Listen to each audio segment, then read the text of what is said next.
hari ini dimulai untuk SMK SMA ini uji coba ada 5 SMA SMK yang melakukan uji coba, betul ya Pak Nur? Ya, betul. Di mana sebelum uji coba ini memang sudah ada proposal yang masuk kepada Satgas Covid baik di kabupaten maupun di kecamatan, di mana sebelum masuk juga dilakukan suatu simulasi untuk pelaksanaannya, sehingga diharapkan nanti di dalam proses belajar mengajar ini semuanya aman dan selamat.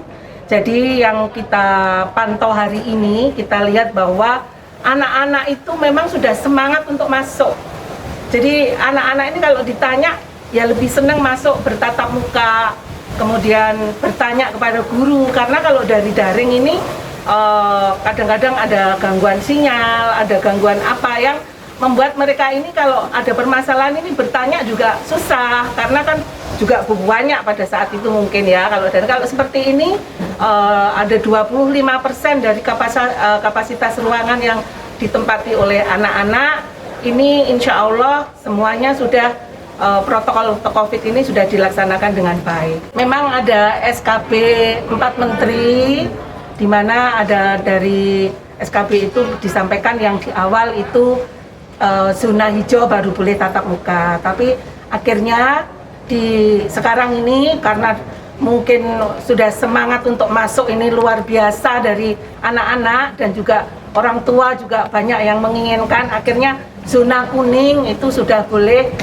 masuk bertatap muka. Nah, hari ini Ibu Gubernur kita, Bu Khofifah, melakukan uji coba karena kita ini masih zona oranye, sehingga dilakukan uji coba dulu yang siap, kemudian nanti kita evaluasi dan semoga nanti Ponorogo segera menuju hijau ya, karena semuanya sudah pengen sekolah ini anak-anak ini ya, termasuk orang tua ini sudah juga kewalahan sudah ya. Memang ada orang tua yang tidak menginginkan, tidak mengizinkan anak-anak sekolah. Nah, itu bukan kewajiban, harus masuk sekolah. Sehingga kalau memang ada orang tua yang keberatan, itu nanti tetap anaknya bisa daring.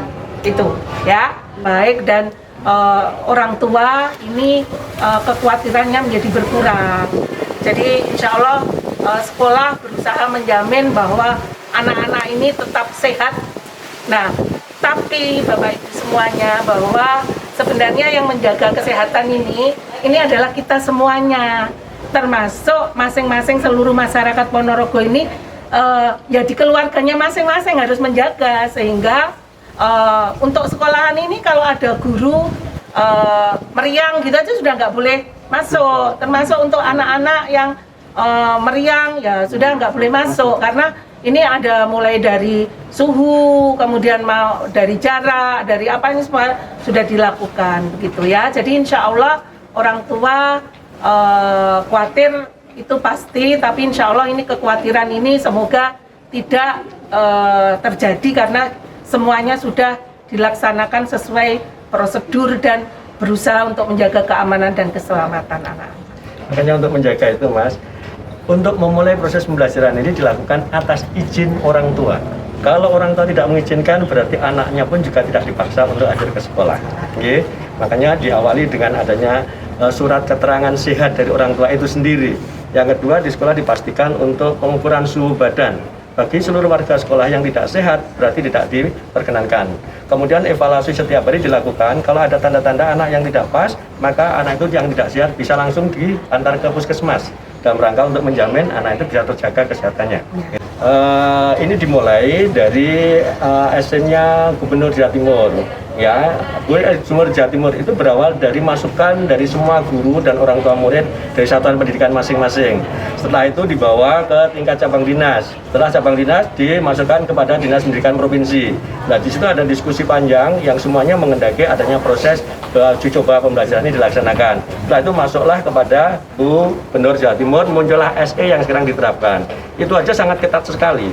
Dengan catatan yaitu sekolah yang hijau boleh 100%, tetapi tetap protokolnya harus dijaga. menjaga, sedangkan yang kuning itu 50% anak yang bisa masuk, kemudian yang oranye baru 25%. Jadi ini yang digunakan untuk menjaga agar supaya tidak terjadi hal-hal yang tidak diinginkan. Ini aturan yang regulasi yang dibikin oleh pemerintah dalam mengantisipasi dan kehati-hatian agar supaya tidak timbul klaster baru di satuan pendidikan ini, Mas. Jadi aturan yang pertama yang perlu disampaikan, sekolah harus betul dipastikan lingkungan sekolahnya itu dalam keadaan steril, disemprot dulu dengan desinfektan. Yang kedua, sekolah menyediakan hand sanitizer, kemudian juga tempat cuci tangan yang pakai sabun dan air yang mengalir.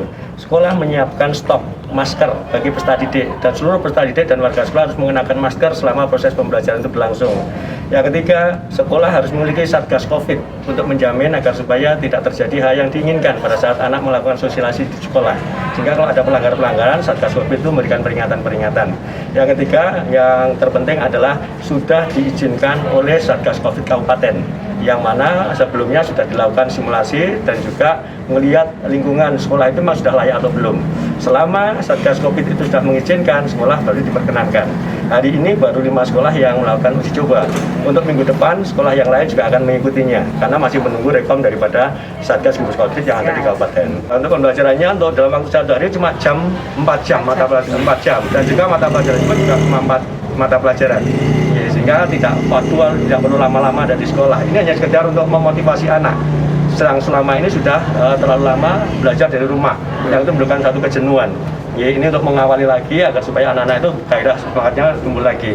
Selain itu untuk menunjukkan bagaimana kita memberikan layanan karakter itu betul dibentuk di lembaga ini. Tidak ada jam istirahat, Mas ya.